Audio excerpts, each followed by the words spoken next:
Welcome to Redefining Medicine, an intimate and personalized program that illustrates a different side of the practice of medicine. Our in-depth conversations will focus on mentors and motivators who are consistently reshaping, redefining, and rediscovering the field of medical healthcare.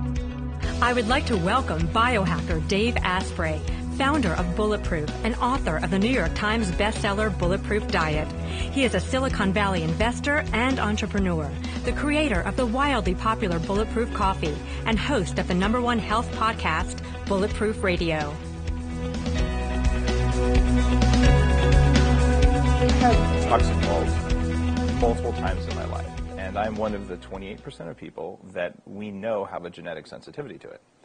My research, a lot of it comes from animal husbandry. It shows that all organisms, including humans, are very sensitive to the toxins made by mold, and that some of us are immune sensitive to the mold itself. I happen to be both. So I went through this odyssey of understanding that small amounts of neurotoxins, the things that many A-form members would understand, things like lipopolysaccharides that form in the gut from the wrong bacteria, those are really important. In fact, it looks like a large portion of aging is caused by external factors. It's the environment we're in, and one of the big things there are these little insults. In fact, I've got several studies that show the most common toxin in a lot of grain, beer, wine, chocolate, coffee, is called ochratoxin A, and it inhibits mitochondrial function. One of the 5 main theories of aging is mitochondrial dysfunction, and my next book, Headstrong, is about how do you fix mitochondria. Right? And it's a book written for lay people because most of them can't spell mitochondria today, but it is the fundamental thing that works. You take any disease of aging, you take Alzheimer's, heart disease, diabetes, it doesn't matter. You make the mitochondria better able to produce energy, and the symptoms get better, and sometimes they just go away entirely. Most practitioners here have some degree of understanding of that. It's not that well understood that small exposures to toxins over time can contribute to levels of dysfunction there. So you're like, why did they get dysfunctional? Maybe you ate the wrong thing. Well, maybe it wasn't just the corn syrup and glyphosate, which is a mitochondrial toxin, but it might have also been other toxins that each inhibit different parts of the very complex mitochondrial process. So a big part of my work now is that. But as a kid, I just felt like crap all the time. I was angry. I had the symptoms of, in fact, I was diagnosed with ADD. I had most of the symptoms of Asperger's. I don't know, maybe I still have a little bit, but I don't think I do. I am definitely the personality type of an entrepreneur, but my ability to stay on task and focus is radically different today. So I had this really fortunate experience. When I was 26 years old, I made $6 million. I was at the company that held Google's first server. When Google and Facebook were one server and like crazy entrepreneurs, they came to us and we built a lot of the infrastructure that we use even to this day. Very fantastic time in Silicon Valley. Now, I lost that $6 million when I was 28, which was an experiment in stress and what that does to your biology. But I decided the most important thing I could do when I was getting brain fog and I was overweight and swollen and I could barely put one foot in front of the other some days. And I realized I wouldn't hire myself because I'm kind of a zombie a lot of the time. So I was getting essentially the same thing as senile cognitive dementia when I was in my mid-20s. And I had arthritis already, and I was fat, and my fasting blood sugar was 117. Lab results saying high risk for stroke and heart attack before I'm 30.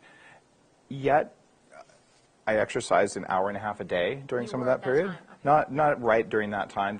I'd been more businessy and probably less exercise than I should have had, but I was exercise intolerant. My mitochondria were so broken I couldn't exercise because it knocked me out for a week, and I had a job to do. So I had this level of desperation. But when you're desperate and you have $1 million, it's a very different thing. And I ended up spending, at this point, more than $1 million. When I started Bulletproof, I'd spent probably about $500,000 on lab tests, on every kind of treatment possible. And I had this amazing experience. I moved into a condo, and I started to gain weight. My symptoms got much worse. I got sinus infections. There was Stachybotrys in the bedroom. I just didn't understand this at the time, Stachybotrys being toxic black mold. So I go to the doctor, and I say, "Doctor, I feel like I've been poisoned, but vitamin C makes me feel better." And he goes, "How much do you take?" So I take 3 grams a day. And he goes, "Stop, it could kill you." And I looked at him and I said, "What about Linus Pauling?" And he said, "Linus who?" And I looked at him and I said, 2 Nobel Prizes, 90 grams of vitamin C a day, you're fired. And I got up and I walked out of the office, and I didn't pay him, and I didn't see a doctor for 4 years. When I saw a doctor the next time, I said, I have one of these 7 conditions, and I want this lab test from this company, I want this lab test from this company, and I want this treatment regimen depending on which one it is. Fortunately, I had the wisdom or the luck to find, actually, now that I think about it, it was an A4M guide to physicians that I used to find the doctor who did that. And she said, oh, look, you have Lyme disease. At this point now, I can tell you I don't believe in Lyme disease unless you also have a concurrent toxic mold exposure. Lyme disease comes and goes, but if you have a mold exposure, Lyme disease comes and stays. And they produce the same kind of fat-soluble neurotoxins. So I had Lyme disease, I had toxic mold exposure, I had massive cognitive dysfunction. So basically I was old when I was 26. And at that point, what really saved me is a couple friends said, Dave, you need to go to this weird group that meets in the Bay Area. And today the group is called the Silicon Valley Health Institute. It started in 1993 to study anti-aging. And it was started by the very first wave of tech entrepreneurs. One of the 2 guys who invented Ethernet, the way we do networking, started this organization. I've been chairman or president or a board member for 15 years. And every month we bring in top experts. Daniel Amen's presented there. A lot of people who've been here have presented, and they present to lay people, about 100 of them. So I got to have dinner with these guys. I met with them, and I worked with a board of directors. One of my favorite board members was 88 years old and still functioning and just kicking ass. I was the only guy under 60 in the room because I was old and I became young. And that's pretty powerful stuff. What that did, though, is that helped me understand things like epigenetics before you would really see much of that out in the mainstream. So my first book was actually really touching because 12 years ago, almost today, I met my wife at A4M. The first time I went to A4M, I was driving through Nevada with family, and I got a phone call from someone saying, you have to come to A4M. It'll be so much fun. I'm like, I've always wanted to go, but I don't really have time. And she just pestered me into coming. And as soon as I came here, I went up to the hotel room to meet my friend, and my wife was in there. And just a couple minutes later, people were like, how long have you guys been married? So it was one of those just sort of amazing things that happened. So she's a physician from the Karolinska Institute. She ended up moving in, we got married and all that, but she was infertile. So I used epigenetics and the biohacking techniques and her medical knowledge as well, and we restored her fertility. And my grandmother has Asperger's syndrome. She worked on the Manhattan Project with my grandfather on the more on the power side than the weapons side, but she's a nuclear engineer, and she's 95 years old. And there's some smart people in my family. But they're also Aspergery, like all over the place, Aspergery and ADD and things like that, because sometimes the mad scientist part comes with that. What I was concerned about was that my kids were going to inherit the negative parts of that. And I said, there must be something you can do. So being the personality type that I am, I compiled 1,300 references and did all of the cooking to feed my wife. And we used anti-aging techniques to restore her fertility. Her PCOS went away. And she exercised all the time. She's a physician. She's smarter than I am and did all the things you're supposed to do, but it wasn't working. Same thing I did when I worked out an hour and a half a day and cut my calories and still weighed 300 pounds. So if it doesn't work, you got to do something else. That's like how people live. So we ended up restoring her fertility, writing our first book about that, which was, now that epigenetics is real, what do you actually do with this? And that was the start of this whole discussion about taking anti-aging back to the roots. And the real scary thing is, if you want to live a very long time, it's what your grandmother ate that has a huge impact. And what your mom ate in the 3 months, in the environment she was in 3 months before you were conceived, have a huge impact on how quickly you will age, on the length of your telomeres. So what I'm doing with Bulletproof right now, and with the fertility book, is actually anti-aging, but it's anti-aging that's going to happen in 100 years from now, because this is where you have the most leverage. The reason I started Bulletproof, which is I reach 10 million people a month through combined media channels, I'm talking the language of anti-aging. I just don't use the words of anti-aging. It's really hard to reverse aging. It's much easier to prevent aging. So if I can use the techniques of anti-aging, and I can help people who are in their 20s or 30s or 40s or 50s not get old, it's way less work. And along the way, it's not like you're either old or not old, or sick or well. When people have the right levels of stress hormones, when they are fed, when they're not constantly hungry. We have this whole idea that when people are young, that they're going to do what young people do, which is exhaust themselves and burn themselves out and test limits. And of course they're going to do that. We're wired to do that. But if you can show them at the same time, if you want to go out drinking and not get advanced glycation end products and not get acetaldehyde byproducts that are actually linked to cancer in like hundreds of PubMed studies, what if you just took a couple supplements when you drank so that you could have your fun and feel better the next morning? See, that's the language that was missing. Oh, you don't want to die? Look, I'm 20 years old. I'm not going to die. Are you kidding? Like, I'm going to drive fast and drink a lot and do what 20-year-olds do, right? And that's okay. Right? And there are some very conscious 20-year-olds. I'm not putting them all in a bucket. I'm just thinking when I was 20, I was kind of I was kind of a dumbass when I was 20. I was in college and all that stuff, but I certainly... Where did you go to school? I went to UC Santa Barbara. I studied computer science, and that was when actually at 300 pounds was when I was there. Coincidentally, this is a little trivia thing. The first product ever sold over the internet, the first e-commerce, was sold out of my dorm room. Oh my goodness. So like the world's first, it was a T-shirt that said caffeine, my drug of choice. And I wore a double extra large T-shirt. Today I wear a large T-shirt. So it was kind of a different time in my life, because my brain didn't work very well. I wasn't narcoleptic, but I would never stay awake in class. It was almost like I would pass out, and it turns out I had just a really badly dysfunctioning brain. My blood sugar regulation wasn't very good, so I'd sort of wink in and out of consciousness in classes, and I was pretty angry. And it's normal to be angry when you have tiredness. And something else happened along the way that was really transformative for me, that put me on this path. I was feeling kind of like a failure. So I've already made and lost $6 million. I'm working at a startup. I'm like a mid-level executive, and I'm going to Wharton getting my MBA. So this is one of the top 3 schools in the country for business. And I'm barely passing my classes, and I'm just struggling, and I just feel like my brain won't work. Like you've pressed the pedal to the ground all the way, and the car won't go any faster. Like, but there's a hill up there, and I have no more power. Like, what do I do? So you start to feel like a personal failure. Like, if only I could try harder. And by the way, every obese person has this dumb voice playing in their head that's totally wrong and not accurate. But it's a willpower question. Does it go away? Oh, absolutely, it goes away. And The voice. Oh, yeah, my voices are done, but I'll explain how I did that. That's a different set of technologies. But you go through this process, and in my case, I was not... I was struggling a lot. At one time, you're like, okay, you should be struggling. You're at like one of the top schools in the country, and you're working full time, right? So I decided I was going to go get a brain scan and see what was really going on. This was 10 plus years ago when SPECT scans were almost unheard of, and Daniel Amen had written one book. So I went to one of the guys who trained with Daniel, and I got a SPECT scan.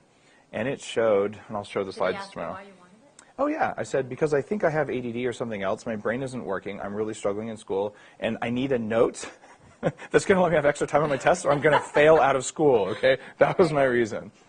And the psychiatrist who ordered the scan, he looked at me, and he was like, oh, geez, Silicon Valley, entrepreneur, business school, this guy just wants a script for Adderall, right? It's what all students do. So what was happening there was he thought I was, basically wanting drugs. When he saw the brain scan, I'll never forget these words. He said, Dave, inside your brain is total chaos. I don't know how you're standing here in front of me right now. You have the best camouflage of anyone I've ever seen. Wow. So what that meant is that I was going through the motions, but my brain was not right.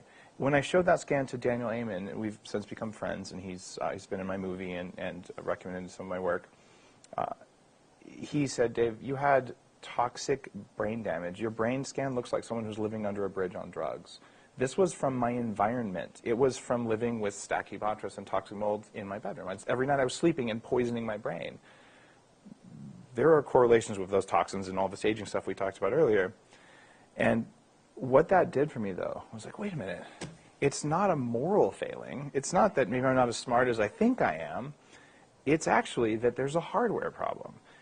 Okay, I'm a computer engineer. I studied artificial intelligence and all that stuff. I can hack hardware problems all day long. And that's what I did. And I used the techniques of building the internet as we know it today. I didn't mention this. I ran the program for the University of California on how to build the internet of today for 5 years during the formative years of the internet in Silicon Valley. So like, this is what I live. The internet's cool because unlike most computers, you don't know what's going on. You have your piece of hardware, and there's a bunch of crap in the middle that someone else owns, and there's something over there and something over there, and it's all outside of your control. Yet somehow you still can know what's going on enough to change it.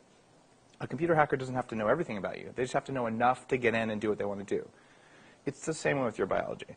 It's going to take us a while, probably not that much more of a while because of advances in machine learning and all, but we don't understand core things about water chemistry, what's happening in our mitochondria, what's happening in our neurons, the interactions between the exposome, the set of environmental variables that we're exposed to and how they affect epigenetics and genetic expression, and like it's just unknown. So we have all this stuff, yet people have been studying for thousands of years how to change this. We call them traditional Chinese medicine, meditators. You don't have to know the mechanism. In the West, we fundamentally believe if there isn't a reason for it to work, it doesn't work, which is absolutely unscientific. The real scientists say, I just noticed that. That doesn't make any sense. Let's ask why. And the very worst of the scientists are the ones who say, there is no mechanism of action, therefore you can't study it because it's stupid. And the prime example there would be homeopathy. I haven't really felt very much from homeopathy, but I know people have had profound results. And people say there is no ingredient in there, therefore it can't work. It's because we make assumptions that are based on horrible science. Like the state of our knowledge of human bodies right now is pretty horrible, but it's better than it's ever been. So I'm totally willing to say, that felt weird. And there's no reason it should have felt weird. Let me explore that. Bulletproof Coffee, which is what I'm best known for, mold-free coffee, because you don't get the jitter and crash, and that was an invention, plus grass-fed butter, because regular butter doesn't work, plus brain octane oil, which is one of the subcategories of MCTs that raises ketones 5 times more than coconut oil. Those 3 things, well, the ketone stuff came from the anti-aging work I've done in Silicon Valley. The butter came from Tibet, because why do rich Tibetans who have 2 yaks instead of 1 carry a blender and a car battery and blend their yak butter tea? There's no rational reason for that, but when I drank yak butter tea, I was like, I feel great at 18,000 feet when I'm hypoxic and I should feel crappy. What just happened? That was the genesis of Bulletproof Coffee. So instead of writing off these observations of the world around us as why did that happen, well, can I make it repeatable? And the reason I love A4M and I love coming to this conference is that a lot of the clinicians here are doing it. And what makes me mad is that some of them are doing it at the risk of their license. Like, wait, I recognize that this thing works. I tried it with 20 patients. There's no downside to doing it, right? It's validated, but if it's not the standard of care, because the standard of care is stuck in the 1970s. And what that does is that puts an incredible slow, like, dragnet on medical progress. And the other thing it does is it almost guarantees that all the really good anti-aging stuff is going to happen in China, Singapore, and India.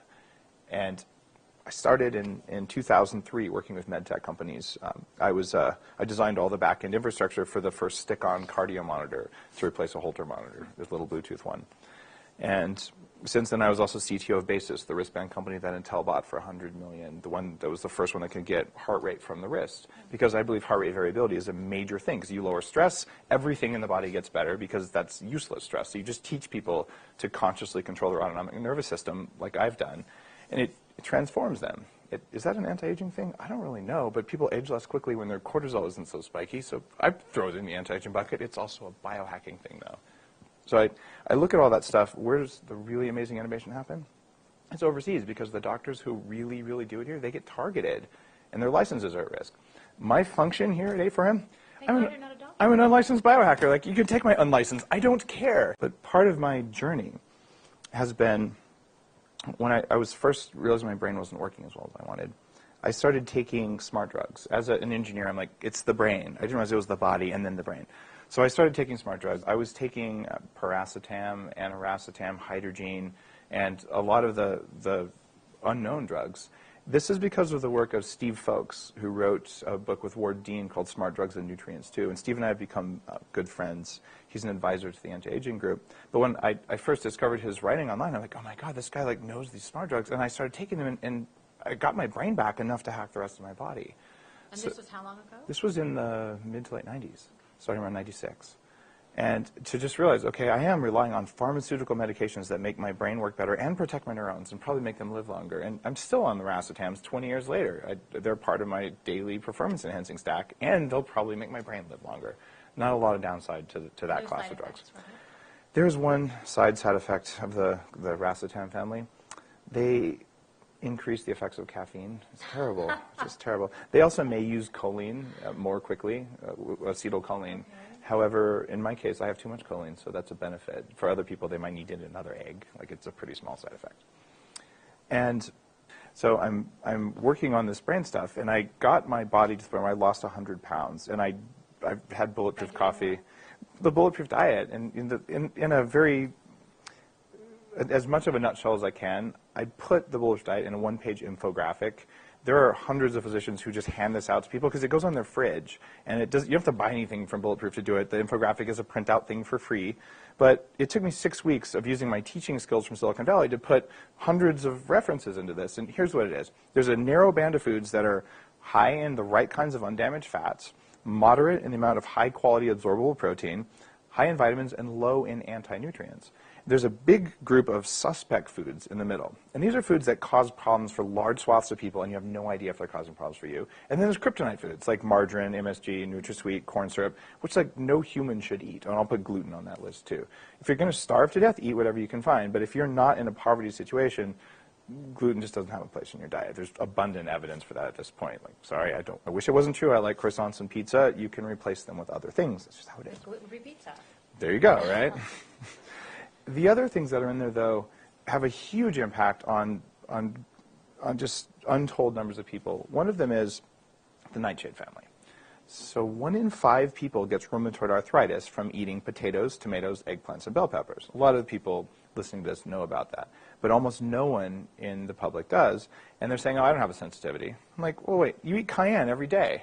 You have no idea if you have a sensitivity. So I tell people, look, do a washout period for 14 days. Don't eat anything that's likely to cause trouble. That includes the high oxalic acid leafy greens like raw kale, which is contributing to kidney stones all over the place. You can't even get horses to eat raw kale. They won't touch it because it's got self-defense mechanisms. Whole grains?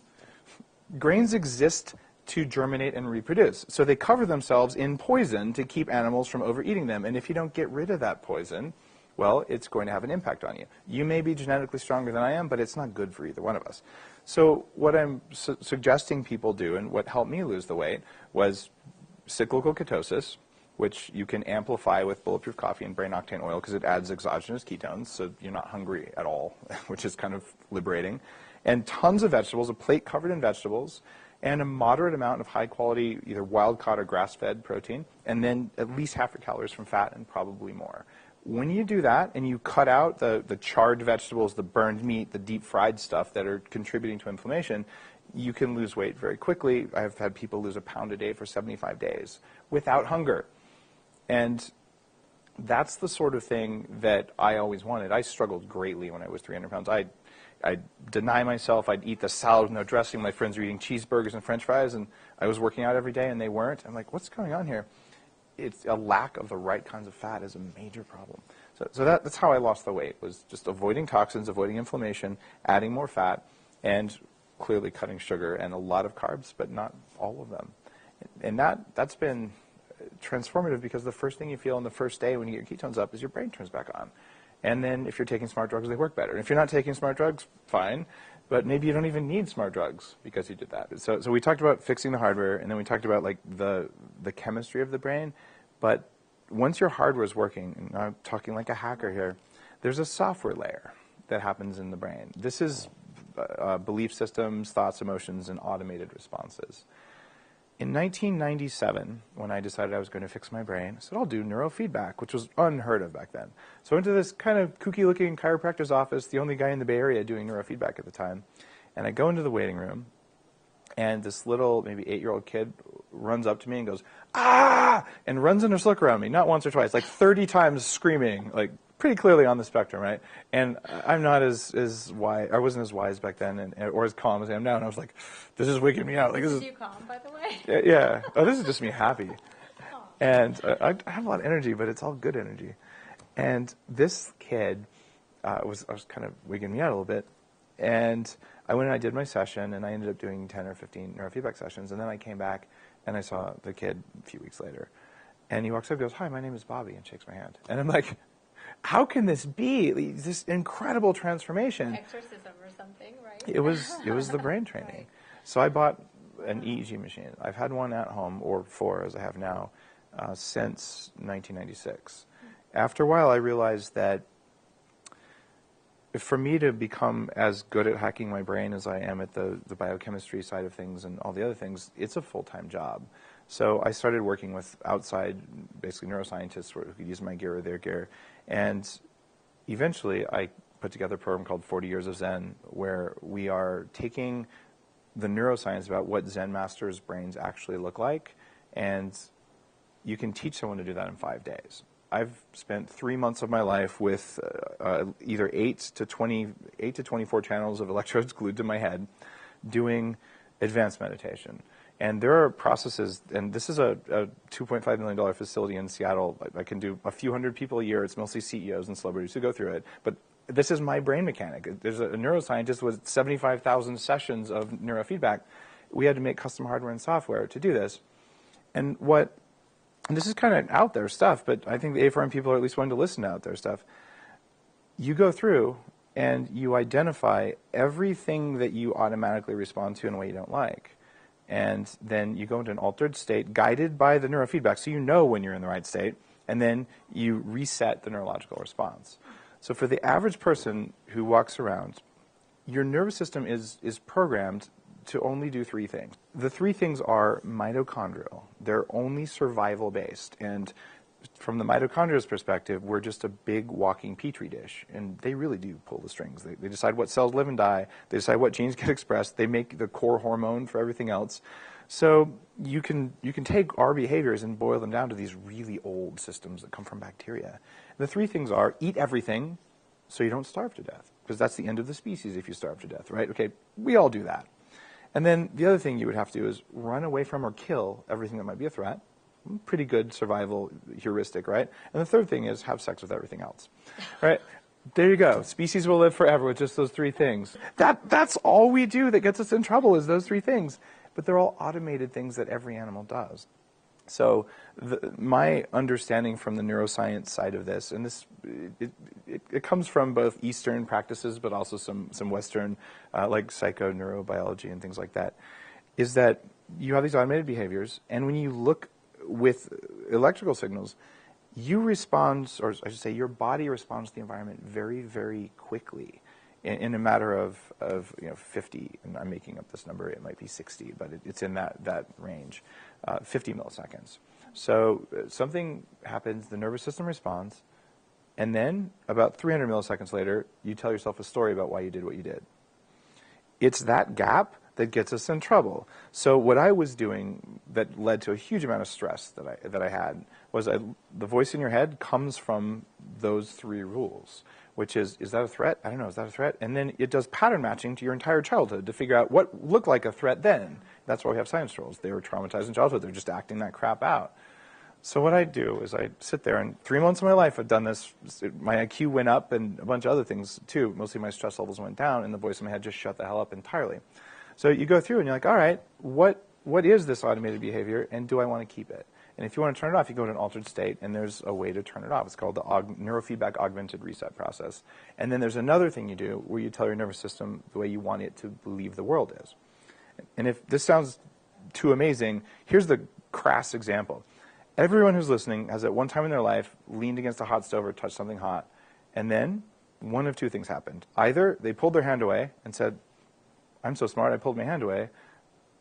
No, that didn't actually happen. The other one would be, I smell bacon. Oh, that's my hand burning.